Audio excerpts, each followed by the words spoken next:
Queridos irmãos, amigos, diletos visitantes, gostaria de chamar a sua atenção nesta noite para uma passagem da Palavra de Deus que se encontra na carta do apóstolo Paulo aos Romanos. Está no capítulo de número 5, eu gostaria de ler um versículo de número 8, é parte da nossa segunda leitura das Escrituras, Romanos capítulo 5, versículo de número 8. Atente bem para essas palavras de Paulo. Ele diz: mas Deus prova o seu amor para conosco, em que Cristo morreu por nós, sendo nós ainda pecadores. Meu título nesta noite, ao pensar sobre um título sobre esse texto, para esse estudo, para esta mensagem do Evangelho, me foi difícil. Mas, tirando os sentimentos deste versículo 18, o nosso título é Provas e mais provas e mais provas.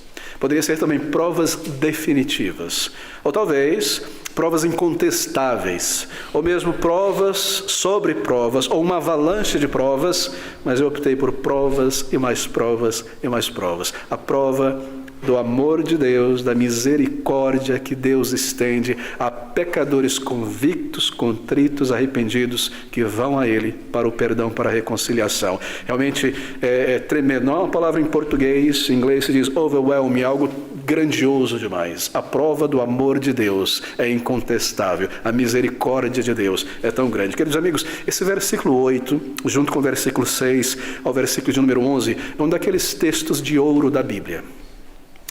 É como um átomo de urânio, contém muita energia, muito poder. Todo o Evangelho está contido aqui em poucas palavras. É um texto maravilhoso, realmente inspiração de Deus por Paulo para trazer, declarar essas palavras. Bem, é um daqueles textos que Paulo escreve primariamente, esse é o contexto, para pessoas que já provaram, experimentaram a misericórdia de Deus e o poder de Deus, porque ele declara uma realidade presente e aquilo que Deus fez em suas vidas. Ele diz, por exemplo, no versículo de número 6, porque Cristo, estando nós ainda fracos, morreu a seu tempo pelos ímpios. No versículo 1, tendo sido justificados pela fé, temos paz com Deus. Assim ele escreve para pessoas que já tiveram esta experiência. Mas é claro, ele está tentando instar com eles: se mantenham firmes, Cristo não nos lançará fora. Se ele nos salvou não por méritos que é em nós, pelos nossos erros, ele não nos lançará fora por nossos deméritos. Veja o nosso estado antes da salvação. Ele nos amou e nos trouxe naquele estado, muito mais agora que somos filhos de Deus. Mas ao fazer isso, ao estar com estes crentes, é claro, ele revela o estado da alma de uma pessoa antes da reconciliação com Deus. E ele revela o que Deus fez por pecadores convictos, contritos, que o buscam para o perdão e para a salvação.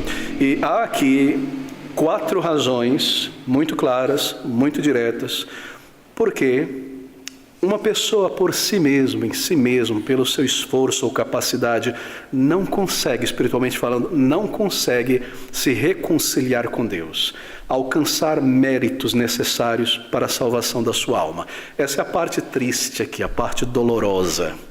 E ela é declarada da maneira mais clara possível, para que ninguém se engane, para que ninguém tenha uma gota de esperança em si mesmo, mas vá a Jesus Cristo, que possui os méritos para reconciliar um pecador com um Deus Santo. Bem, se eu te perguntasse uma pergunta simples nesta noite, na tua opinião pessoal, o que uma pessoa deve fazer para agradar a Deus, ser aceito por Ele, reconciliado por Ele, ser salvo do juízo vindouro sobre os pecados, ter a vida eterna? O que você diria? Bem, a maioria das pessoas a quem eu tenho feito essa pergunta trazem a seguinte resposta, e eu creio que elas estão corretas. Elas dizem coisas assim: bem, se eu for uma pessoa justa, boa, fizer o meu melhor, certamente Deus vai me aceitar, apesar dos meus deméritos, pecados e falhas. Se eu não pecar, se eu não fizer coisas que desagradam a Deus, então Deus vai se alegrar comigo. Se eu não desobedecer às leis de Deus e me esforçar para fazer o que Ele comanda, o que eu desejo, então eu serei aceito. E eu vou terminar os meus dias e Deus me receberá. É tudo uma questão de ser fiel ao Senhor, ser fiel à igreja. Tudo o que você deve fazer, como diz uma música em inglês, é ser justo. Se você fizer isso, Deus te aceitará. Bem, não se surpreenda com minha resposta, parece contradizer a mensagem do Evangelho, mas eu devo declarar que se essa é a tua resposta, você está certo. Se você conseguir ser uma pessoa justa nos padrões de Deus, Ele te aceita. Se você conseguir guardar, manter e amar a lei de Deus em perfeição, Ele te aceita. Se você conseguir parar de pecar hoje e nunca mais pecar, não considerando a montanha de pecados acumulados diante de Deus, Ele te aceitará. A questão não é o que nós devemos fazer. A verdadeira questão, uma questão real que pulsa em nós, é esta: não o que eu devo fazer, mas como eu vou fazer isso. E o apóstolo Paulo, ele lida com esta questão e ele diz: não é possível por mim mesmo alcançar esse padrão de justiça. Não é o propósito da lei de Deus que alguém a cumpra e seja salvo. O propósito da lei de Deus é mostrar a nossa incapacidade para que eu vá ao seu Filho bendito, o Senhor Jesus, que cumpriu a lei, que viveu uma vida perfeita. A lei é um professor e não um salvador. O salvador é Cristo. E Paulo irá declarar, estou repetindo isso porque é muito importante, razões porque não há como, por si mesmo, pelo melhor esforço possível, se reconciliar com Deus. Bem, aqui está então o problema. O meu melhor esforço moral não irá alcançar o padrão de Deus. Os meus méritos não podem ser aceitos por Deus. O meu melhor sacrifício não pode ser aceito por Deus. Por quê? Porque a Bíblia declara que nós somos inteiramente pecadores. Quando ela diz que nós somos inteiramente, 100% pecadores, ela não está dizendo que nós somos tão maus quanto nós poderíamos ser, ou que nós estamos fazendo todo tipo de coisa corrupta e terrível. Mas a Bíblia está dizendo que em cada parte do nosso ser, da nossa alma, da nossa pessoa, personalidade, em cada sala, em cada departamento do nosso ser, a memória, a vontade, a razão, as afeições, tudo está manchado pelo pecado. Assim, não há nada em nós que nós possamos oferecer a Deus que não esteja poluído. Nada. Nada em nós.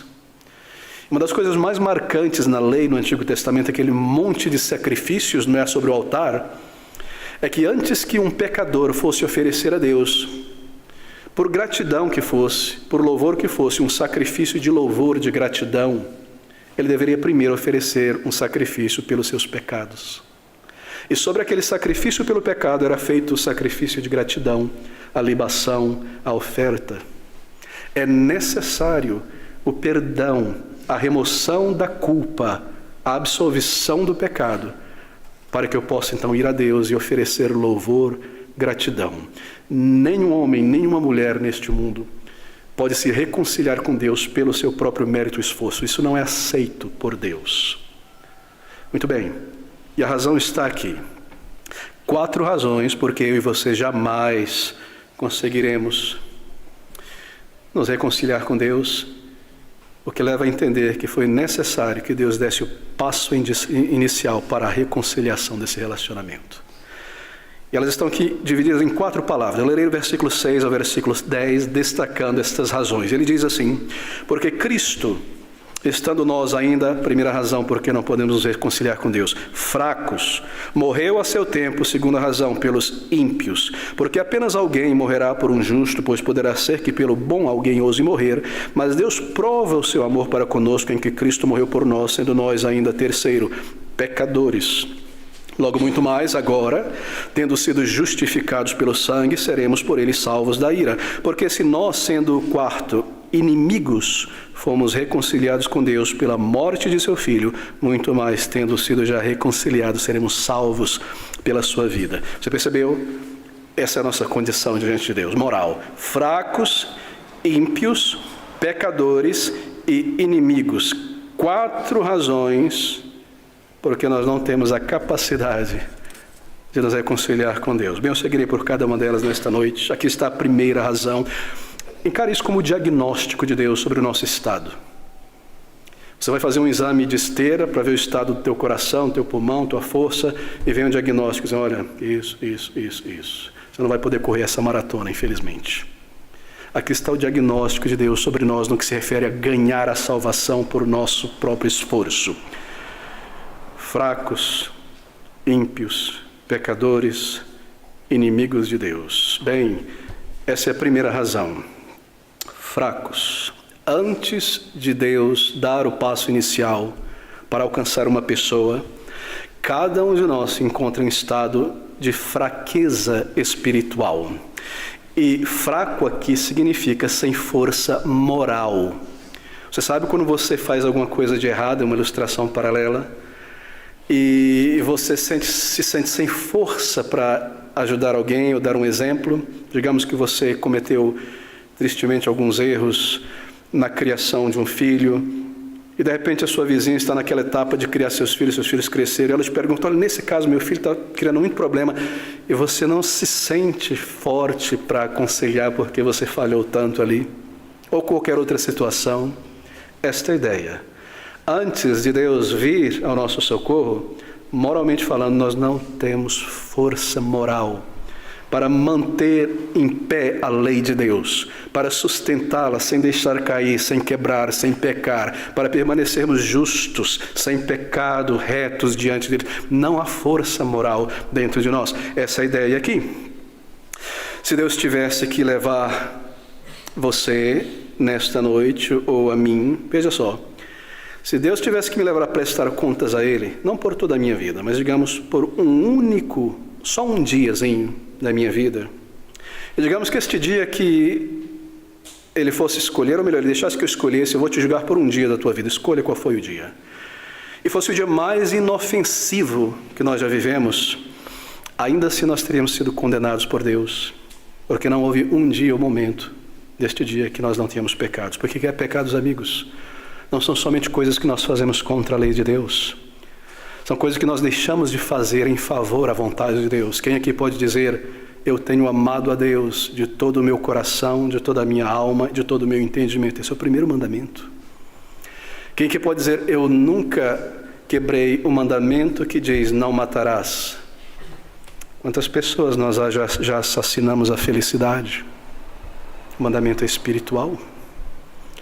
Não adulterarás, não furtarás, não dará falso testemunho. Oh, queridos amigos, não houve um dia sequer em nossa vida que nós tenhamos passado limpos de culpa diante de Deus, fracos moralmente, para cumprir a lei de Deus. Esse é o nosso estado. E essa fraqueza espiritual, é claro, ela compromete todo o nosso ser, porque nós nos tornamos pessoas fracas ou incapazes em nossa mente, incapazes por nós mesmos de compreender o propósito da vida. A menos que Deus declare o propósito da vida, nós não conseguimos encontrar. Nós seguimos tateando pelo escuro. Nós não temos a capacidade de compreender estas coisas, as contradições que há dentro de nós. Porque um dia eu estou tão bem, está tudo tranquilo, no outro dia está tudo tranquilo, mas eu sinto lá embaixo. Nós não conseguimos compreender estas coisas, a menos que a Bíblia diga o porquê. É o resultado do nosso pecado, da nossa culpa e do nosso distanciamento de Deus. A menos que Deus diga, revele na sua palavra, nós não temos força em nossa mente. E a nossa consciência também não tem força o suficiente para nos ajudar a vencer. Veja, a consciência é muito interessante. Ela é como um juiz dentro de nós, julgando as nossas ações em relação aos nossos padrões. Se estamos agindo certo ou se estamos agindo errado. Você sabe muito bem disso. Você já se pegou se sentindo culpado de ter feito algo quando não tinha ninguém vendo. Esse é o conhecimento do bem e do mal.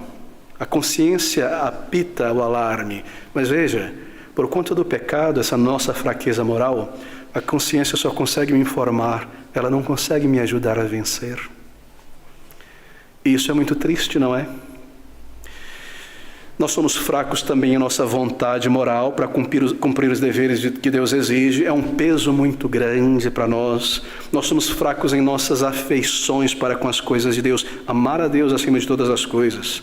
Apreciar as coisas de Deus. Bem, antes da minha conversão, ler a Bíblia era uma das coisas mais difíceis no mundo para mim. Por quê? Porque eu não conseguia fazer pé nem cabeça disso aqui. E era maçante às vezes ter que ler esse negócio de fulano, gerou fulano, gerou fulano, gerou fulano, gerou fulano. Eu não entendia, para que isso, que eu quero saber disso aqui. E a Bíblia para mim era um monte de máximas morais espalhadas, eu ficava procurando.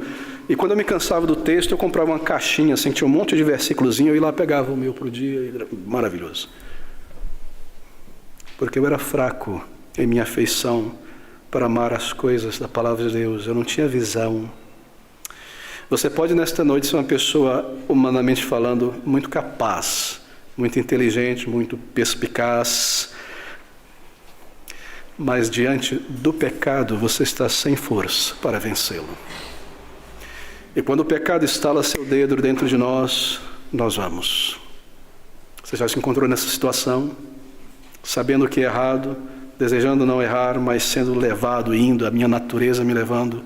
Não há essa força dentro de nós para vencer o pecado que nos separa de Deus. E esta é a primeira razão, esta é a primeira palavra, e a consequência desse raciocínio é esta.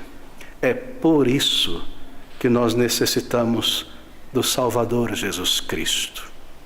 Ele venceu o pecado nunca pecando. Ele viveu uma vida reta, perfeita, justa, a lei de Deus, sem jamais quebrantar a lei de Deus. Ele alcançou os méritos que eu necessito. Eu devo ir a Ele para ter esses méritos. Porque moralmente eu não tenho força para vencer o pecado, para agradar a Deus, para permanecer limpo de culpa. E a segunda palavra que Paulo destaca aqui, no versículo 6, é este: porque Cristo, estando nós ainda fracos, morreu a seu tempo pelos ímpios. Ímpios, impiedade, em linhas gerais, significa desprezo, desrespeito a Deus. E esse é o nosso estado antes de Deus lidar conosco. É a impiedade no coração que leva alguém a quebrar as leis de Deus. Queridos amigos, por que há tanta desonestidade nesse país? Tanta violência, tanta imoralidade e crueldade, na verdade, em todo lugar. Por quê? Porque há tanta erva daninha na alma humana. Por causa de um coração ímpio, por causa de um solo mau que produz estas coisas. Impiedade é, sobretudo, não submeter-se a Deus com vontade de coração. E assim, Deus é esquecido, Deus é depreciado, Deus é tratado com indiferença, como alguém distante, um estraga-prazer, chuva no carnaval. Isso é impiedade. E impiedade é um grande pecado, e Deus conhece o coração e conhece a nossa desconsideração por Ele. Bem, talvez você diga, isso não me retrata. Mas deixe-me lhe dizer como Deus ouve as nossas declarações sem palavras. Dizer que eu amo a Deus ou que eu creio em Deus, declarar isso. Mas viver de domingo a domingo como se Ele não tivesse uma lei, uma vontade, um comando sobre nós, é ateísmo prático. Isso é impiedade. Se você recebe na porta da tua casa um oficial de justiça com a carta de um juiz lhe comandando a se apresentar no fórum tal, em tal horário, e você olha para isso e fala, rapaz, eu estou fazendo algo melhor, toma isso aqui. Como você está tratando a lei, o juiz, o processo? Você percebe como nós tratamos a Deus? Você sabia que Ele tem exigências? Que Ele comanda que todo homem, toda mulher neste mundo encare seus pecados, se arrependa, creia no Senhor. Dizer que Deus existe, crer na sua existência, mas viver como se Ele não estivesse me vendo, como Ele fosse um ser pessoal, é um tipo de ateísmo prático. E isso é impiedade. Isso é rir na cara de Deus. Isso é desprezar a sua palavra como nada. Queridos amigos, é triste a nossa condição. E Deus vê muito bem o coração. Assim, esta é a segunda razão que impede a reconciliação com Deus. E se essa reconciliação, este perdão, esta salvação irá acontecer, tem acontecido, bem, é um ato de misericórdia de Deus, graça de Deus. Ouça essas palavras: porque Cristo, estando nós ainda fracos, morreu a seu tempo pelos ímpios. Então ele declara uma terceira razão, no versículo 8. Leio do versículo 7, porque apenas, veja o argumento, apenas alguém morrerá por um justo. Bem, se há uma pessoa justa, que faz justiça, e ele está em perigo, a pessoa talvez possa dizer, que pessoa tão justa, ele não pode morrer, deixa eu morrer, ele vai ser mais útil para a sociedade do que eu. Porque apenas alguém morrerá por um justo. Pois pode ser que pelo bom alguém ouse morrer, mas essa pessoa tem feito tantas benesses para essa comunidade, ele não pode ser morto, eu morro no lugar dele. Mas veja, Deus, Ele dá uma prova cabal, convincente do seu amor para conosco, pelo fato de que Jesus Cristo, quando Ele morreu por nós, nós éramos ainda, sendo nós ainda nem justos, nem bons, mas pecadores. Sabe o que é pecado na Bíblia? Literalmente significa ver o alvo e atirar em outra direção, errar o alvo para o qual eu fui criado. Eu fui criado e recebi uma alma eterna para andar e conhecer o Deus eterno. E eu tomo o que há de melhor em mim, talvez os meus melhores anos de vida, energia, capacidades, recursos, para gastar e viver comigo mesmo como se Deus não existisse. Todos nós temos feito isso em um determinado momento da vida. E isso é pecado, isso é errar o alvo, isso é ignorar a vontade de Deus, é ignorar o fato de que nós somos criados por Deus. E porque nós temos personalidade, Deus também. Se Deus não possui uma personalidade como um ser, então eu sou maior que Ele, que possui a capacidade de pessoalidade, é claro. Isso que nos distingue dos animais, que eles não possuem isso. Mas Deus colocou isso em nós. Mas veja as palavras: pecadores, pessoas que, sabendo o que é errado, fazem o errado. Sabendo o que é certo, deixam de fazer o que é certo. E nós ignoramos o propósito da nossa vida, da nossa breve jornada para viver para nós mesmos como se não existisse Deus e como se não houvesse um dia declarado por eles para entrarmos na presença dele e prestar contas. A Bíblia chama isso de pecado. Pecado é quebrantar a lei e a vontade de Deus. Pecado é uma rebelião. Pecado é um profundo desrespeito pela pessoa de Deus que fala, que comunica, que declara. E esta é uma razão a mais, queridos amigos. É uma razão a mais. E viver sem Deus é viver fora do alvo de Deus. E viver fora do alvo da minha existência é vagar. Tenho usado essa ilustração tantas vezes aqui. Estava no Mato Grosso, próximo a Cárceres, numa escavação arqueológica em 2001, mais ou menos, com um professor da universidade. E ali na escavação, aqueles quadrículos xadrez, cavando, polindo, encontramos uma peça. Havia uma sociedade indígena, antes ali seria inundado para a construção de uma represa. O governo obriga que primeiro seja descoberto os vestígios de tudo. E um dos arqueólogos encontrou uma peça muito interessante, mas ao mesmo tempo ninguém sabia para que servia essa peça. Ela tinha um formato, parecia parte de algo, mas não se sabia, era interessante. E depois de muito estudo sobre as civilizações indígenas daquela época, naquele lugar, seus artefatos, descobriram. Isso aqui é parte de uma espécie de um mecanismo de derramar água dentro de uma jarra. Só sobrou esse pedaço que gira aqui. Que interessante. Aquilo ali não tinha qualquer utilidade, porque estava fora da outra parte. E assim sou eu e você, como pecadores, errando o alvo, longe de Deus, longe da sua palavra, sem comunhão com Deus vivo, sem um relacionamento real com o Senhor. Nós somos como uma peça de uma máquina poderosa, mas não serve para nada, porque eu não estou em conexão com essa máquina. Quão complexo, quão maravilhoso é o ser humano, quão capaz, mas quão vazio. E essa é a razão do vazio dentro de nós, de uma busca intensa por felicidade, por paz, por alegria, por sentido, por propósito na existência. Se eu não conheço a Deus, se eu não estou nele, com Ele, justificado em Cristo, em um relacionamento real, como um filho, uma filha de Deus, eu vou vagar pela vida. Por maior que sejam as capacidades, é só o semblante, um resquício daquilo que eu poderia ser, daquilo que está dentro de mim, o potencial de conhecer a Deus, de orar a Ele, de ouvir na Sua palavra a Sua vontade, de ser guiado por Ele, ter comunhão com o Criador dos céus e da terra. Mas eu vago por esta vida, desculpe, não quero ofender a ninguém, como um mero animal, apenas satisfazendo o estômago, protegendo a pele e buscando alguma proteção e conforto. Quão triste é a nossa condição como pecadores que erram o alvo da vontade de Deus. Queridos amigos, nesse estado nós não conseguimos nos voltar a Deus por nós mesmos. Mas então uma quarta razão, a Bíblia nos informa, porque nós não conseguimos por nós mesmos a reconciliação com Deus. Está no versículo de número 10. Eu leio o versículo 9.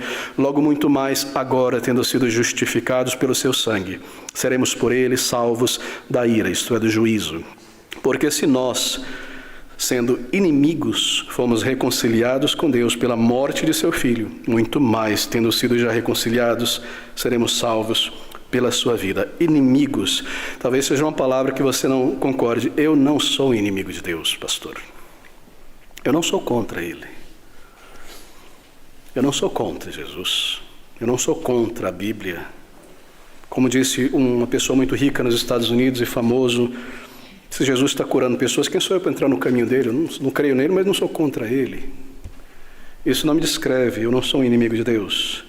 Bem, talvez surpreenda ouvir isso, que por natureza pecaminosa nós nos fazemos inimigos de Deus. E a razão é esta: nós fugimos dele, nós poluímos o seu mundo com o nosso pecado, nós nos tornamos inimigos, nós produzimos coisas contrárias à sua vontade, à sua moral, à sua santidade, à sua glória, à sua verdade, buscando ocultar o seu nome, ocultar a sua realidade, desfazê-la em uma energia, uma fumaça, não como um Deus pessoal que me vê, que me julga, com quem eu posso relacionar, reduzindo a nada um gênio da lâmpada, uma estátua, o que quer que seja.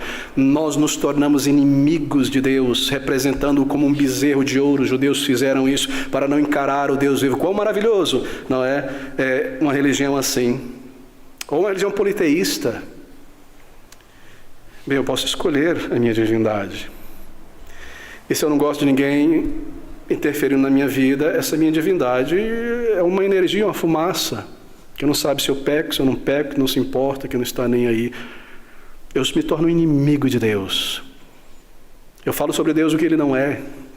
Eu reduzo a alguma coisa que eu posso controlar por dentro de uma caixa, dentro de um objeto, e viver a minha vida de pecado. Ele está lá, eu estou aqui, Ele não me vê. E se ele não me trata bem, eu vou pendurar ele de cabeça para baixo aqui e deixar ele com as baratas aí. Quão maravilhoso é ter ídolos, não é? Ou dizer a mim mesmo, Deus não existe, isso é programação social.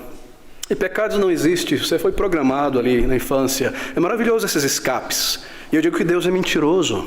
Eu digo, não tenho pecado, mas Deus diz, todos são pecadores. Eu digo, isso não é mentiroso.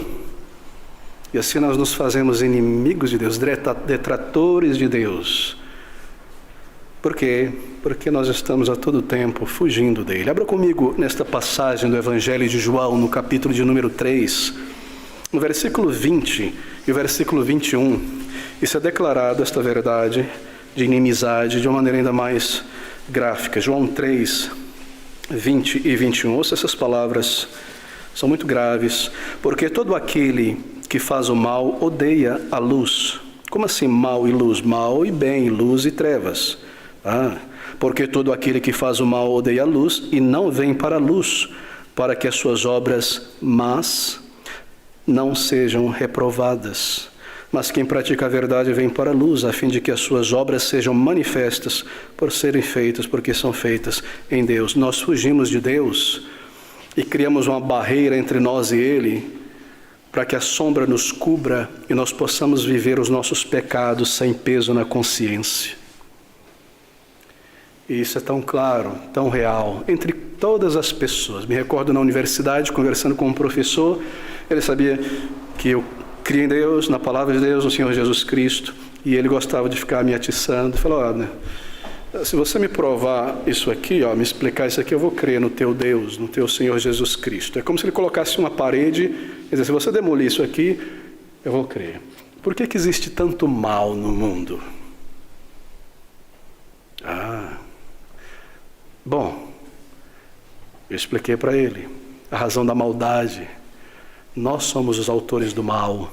Não existe mal como energia vagando por aí, uma força, uma fumaça. Você não pode criar um aparelho e detectar mal. Tem mais mal aqui nesse canto, tem menos mal ali. O mal é o resultado de uma ação moral. Somos nós e não Deus que criamos o mal. Quando nós quebramos os seus bons mandamentos, que diz, não matarás, e nós matamos, nós produzimos o mal, a tristeza, a infelicidade, o divórcio, a destruição. Não furtarás, isso é tão bom, não é? Quão positiva é a lei de Deus. Essa lei de Deus é não, não, não, não. Sem essas leis nós não conseguimos permanecer juntos aqui como sociedade. E nós as quebramos pelo nosso egoísmo, pela nossa maldade inata e produzimos o mal na sociedade, na família, no lar. Nós somos os criadores do mal. E ele vinha com outro tijolo. Eu tentava responder.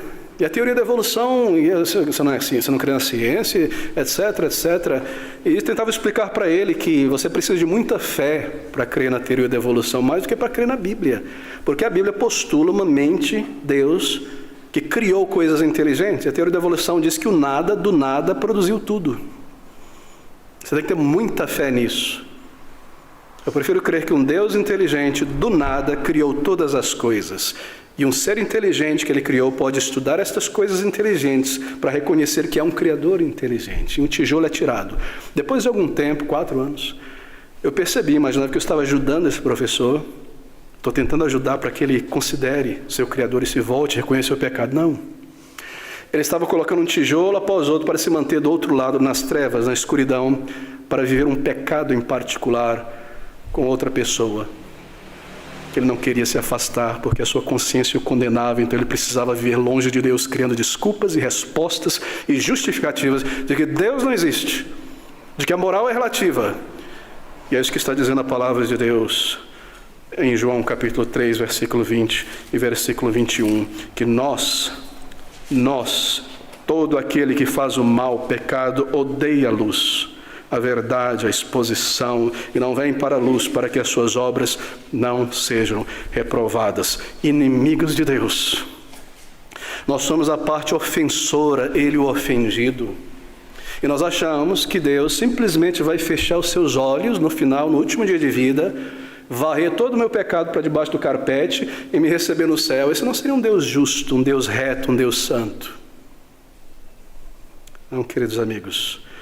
De maneira que esse é o argumento do apóstolo Paulo. Não há esforço moral ou religioso possível, frequência à igreja, esforço, sacrifício, remorso que possa salvar alguém. Eu preciso do perdão de Deus, um perdão gratuito, a misericórdia estendida a mim, méritos que eu não possuo. Eu preciso de graça, é a graça de Deus que eu necessito, porque eu não tenho os méritos que Ele requer. Esse é o significado. E além desses 4 fatos, nós poderíamos seguir pela Bíblia e levantar outros. Por exemplo, a Bíblia declara de maneira cristalina que, espiritualmente falando, Romanos 5,12, nós estamos mortos em nossos pecados, enterrados ali. Em 2 Timóteo 2, 25 a 26, a Bíblia diz que nós estamos algemados, agrilhoados aos nossos pecados. Em Marcos capítulo 4, 11 e 12, a Bíblia diz que, espiritualmente falando, nós somos cegos e surdos, nós não vemos a verdade e nem ouvimos a palavra de Deus.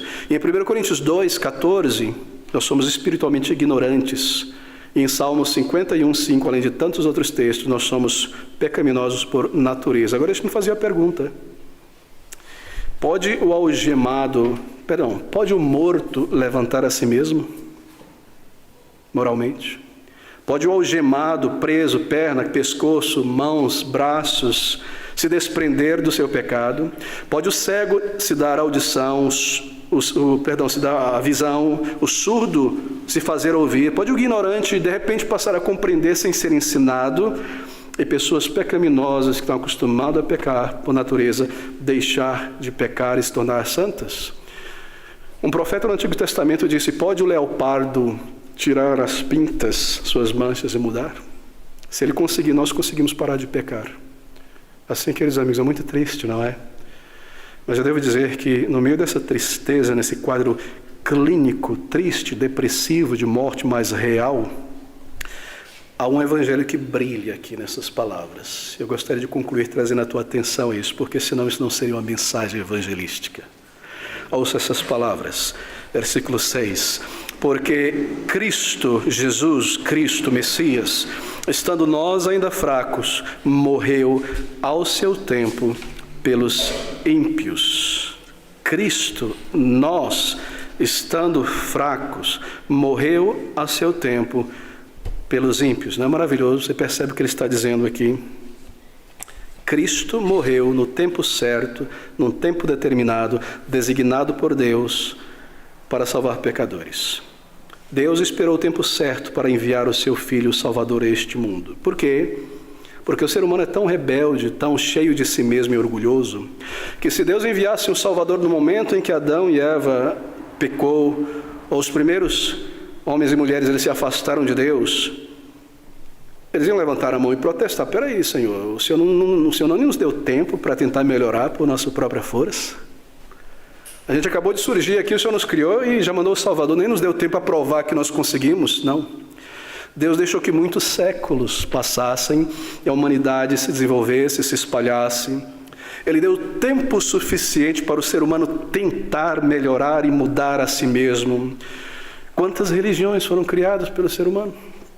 Quantas escolas de filosofia?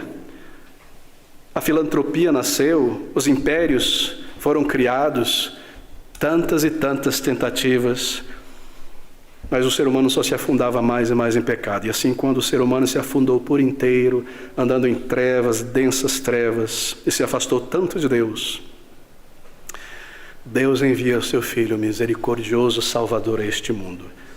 Estava provado cabalmente a incapacidade humana de reconciliar-se com o seu Deus. Séculos, não é?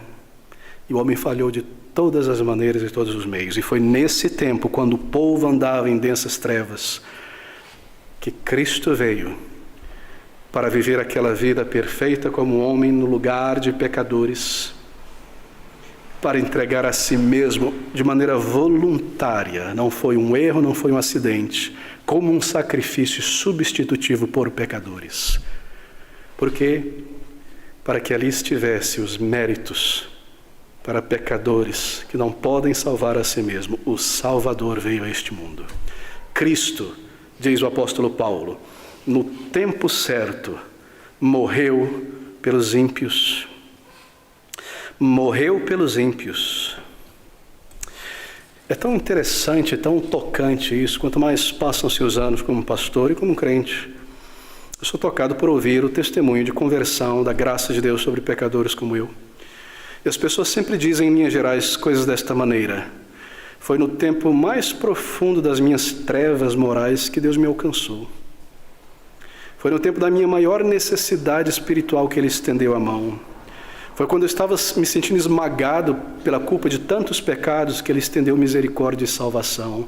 Foi quando eu me vi em trevas, em confusão, em angústia e medo, que eu clamei a Ele, e foi ali, no meu pior, que Ele me alcançou. É maravilhoso. Mas o teu tempo precisa ser agora.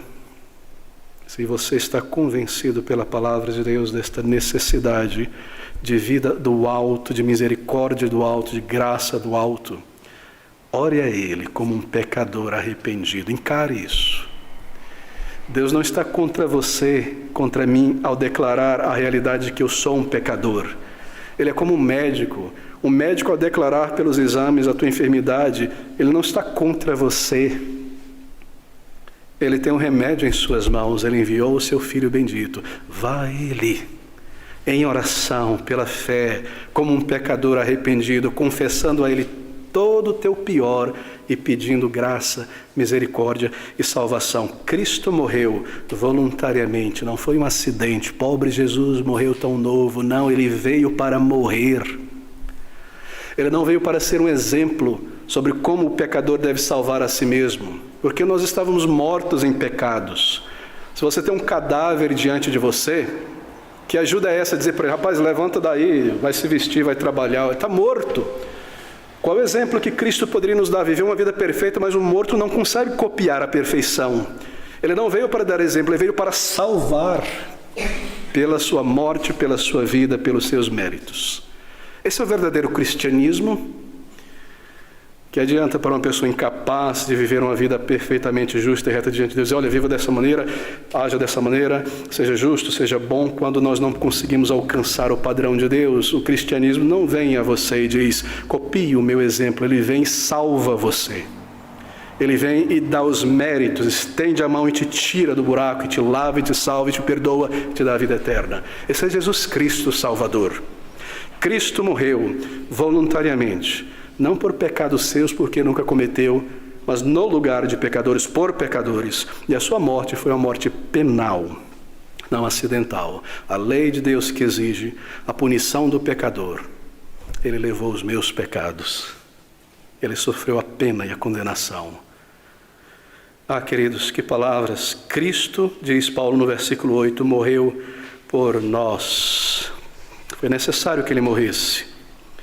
Foi necessário que ele nascesse, crescesse, morresse. Se ele tivesse apenas vivido e crescido uma vida perfeita sem morrer, não seria suficiente. Ele deveria morrer como os sacrifícios do Antigo Testamento que apontavam para ele. O pecador trazia o novilho, a ovelha, para o sacrifício. Aquele animal simbolicamente morreria para que ele não fosse morto. Ao chegar à porta da tenda do tabernáculo, ali estava o sacerdote ou levita. Ele trazia o animal, ele deveria colocar suas mãos sobre a cabeça daquele animal, simbolicamente significando a transferência de culpa. Aquele animal era degolado ali, o seu sangue derramado, ele era oferecido em sacrifício. Esse era um recurso visual. Ele está apontando para Jesus Cristo, que derramaria o seu sangue naquela cruz, para que se eu colocasse a minha alma sobre ele, a minha dependência dele para a eternidade, e eu fosse liberto, o meu pecado colocado sobre ele, ele morresse em meu lugar. E mais do que morrer, porque ele ressuscitou vencendo o poder dominante da morte, e agora ele pode dar vida, salvação e vida eterna. Não é maravilhoso? Porque nós necessitamos do Salvador. Eu devo concluir nesta noite. Ouça o que ele diz: Cristo morreu pelos ímpios. Entenda isso, querido amigo, é difícil às vezes, mas é tão simples. Cristo não morreu pelos justos, ele morreu pelos ímpios. Cristo não morreu pelos bons, ele morreu pelos pecadores. Se Jesus Cristo tivesse morrido pelas melhores pessoas e de não morrer, tem os méritos, os melhores venham a mim, bem, pecadores como eu e você teríamos concluído, ele não morreu por mim então, não é verdade? Se reconciliação com Deus fosse baseada em honestidade, onde estaria aquele salteador na cruz hoje? Se o critério para a reconciliação ser aceito por Deus fosse castidade, o que seria da mulher que chorou aos pés do Senhor Jesus Cristo? Se o critério fosse coragem, o que seria dos apóstolos? Que está a provisão de Deus, sendo nós ainda pecadores. Você não tem que abandonar os teus pecados para ir a Jesus. Você vai com eles. Como você está, é Ele quem tira, perdoa e remove a culpa. Você não tem que melhorar para ir ao médico, você vai doente. Ele veio para salvar pecadores. Ele salva aqueles que não podem salvar a si mesmo. Você percebe em que ignorância e perigo você se coloca se você diz, eu não sou um pecador assim. Se você não se considera um pecador nesta noite, eu devo te dizer que Jesus não morreu por você, porque Ele morreu por pecadores. E se eu não sou um pecador, eu não tenho parte na intercessão de Jesus Cristo, porque Ele intercede por pecadores. Pecador, vá ao Senhor Jesus. Confesse tudo a Ele, não tenha vergonha sim, tema sim, mas diga tudo a Ele. E peça misericórdia, suplique por graça e perdão, e Ele te dará. Ele dará o perdão, Ele dará o mérito, e Ele removerá a culpa, e no lugar da culpa, palavras do versículo 1, você recebe paz com Deus, tendo sido, pois, tornados justos diante de Deus pelos méritos de Cristo, justificados pela fé em Jesus, temos paz com Deus. Paz aqui não é a paz de um dia tranquilo na fazenda. Paz aqui é a paz da reconciliação, não há mais inimizade. Temos paz com Deus e a paz de Deus em nosso coração e o temor da morte arrancado de nós. Porque se o pecado foi julgado e pago, não há mais condenação eterna. E se não há condenação eterna, não há mais temor da eternidade, do dia da morte. É maravilhoso. Oh, meus amigos, Ele prova, versículo 8, o seu amor, prova que no original grego Ele recomenda o seu amor. Ele não somente prova, Ele recomenda, Ele comanda. Ele diz, vá ao meu Filho amado, Jesus Cristo. Talvez você diga nesta noite, eu termino com essas palavras, Eu disse em minha alma um tempo atrás, quando eu estava indo ao Senhor, eu não tenho força mais para ir ao Senhor. Meu fardo é muito grande. Você na verdade não precisa de força, porque não é algo que vem de você. Simplesmente então caia aos pés dele. Quão fácil é cair. Caia aos pés em oração, em arrependimento e clame ao Senhor. E derrame o teu coração a Ele em confissão. Se você diz, eu não consigo vencer os meus pecados, eu sou fraco, Cristo morreu pelos fracos. Eu sou um ímpio. Vá como ímpio então. O ladrão na cruz era um grande ímpio, e tantos ao longo da história foram como ímpios. Pastor, eu sou um pecador inveterado. Se tivesse um telão aqui nesta noite mostrando a minha vida e a vida dos meus pensamentos, seria um horror. Então você é a pessoa certa para ser salvo. Versículo 8. Mas Deus prova o seu amor para conosco em que Cristo morreu por nós, sendo nós ainda pecadores. Eu termino com essas palavras do versículo 10 e 11. Porque se nós, sendo inimigos, fomos reconciliados com Deus pela morte de seu Filho, muito mais, tendo sido já reconciliados, seremos salvos pela sua vida. E não somente isto, mas também nos gloriamos, regozijamos em Deus, por nosso Senhor Jesus Cristo, pelo qual agora alcançamos por Ele a reconciliação com Deus. Mas Deus prova em cima de prova, em cima de prova, em cima de prova. Você deve simplesmente ir. Esse é o passo da fé. Onde está a fé, pastor? Vim falar sobre fé. É isso. Fé não é mérito. Fé é a mão vazia que se estende para receber o tesouro da vida eterna. Você está correndo, o inimigo vai te matar, o pecado está no teu calcanhar. Fé é o pé que corre para dentro da cidade de refúgio que é Jesus. Você está morrendo no mar, no rio, com cãibra.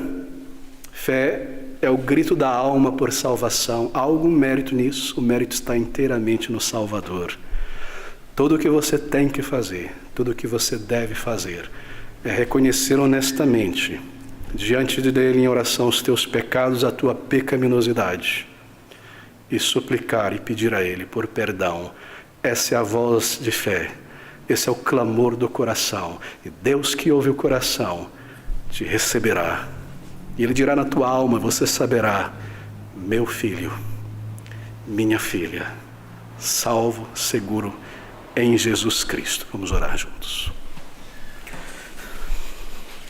Ó Senhor Deus, gracioso Deus, que prova tão grande do teu amor, Senhor, que o Senhor tenha dado, oferecido o teu próprio Filho bendito, que Ele tenha suportado tamanha dor e agonia naquela cruz, a contradição dos pecadores, e foi até o final para ser o Salvador, para alcançar os méritos e para estender livre, gratuitamente, uma salvação tão rica, tão gratuita, a todo pecador que não pode salvar a si mesmo. Maravilhoso é o Evangelho de Cristo, maravilhoso é o Salvador bendito, teu Filho, o Senhor da glória, o Senhor Jesus. Nós te louvamos, nós te agradecemos. Olha sobre nós e ajuda-nos a irmos a Ele, se ainda não formos, nesta simples fé de arrependimento e entrega, em nome do Senhor Jesus, para conhecê-lo,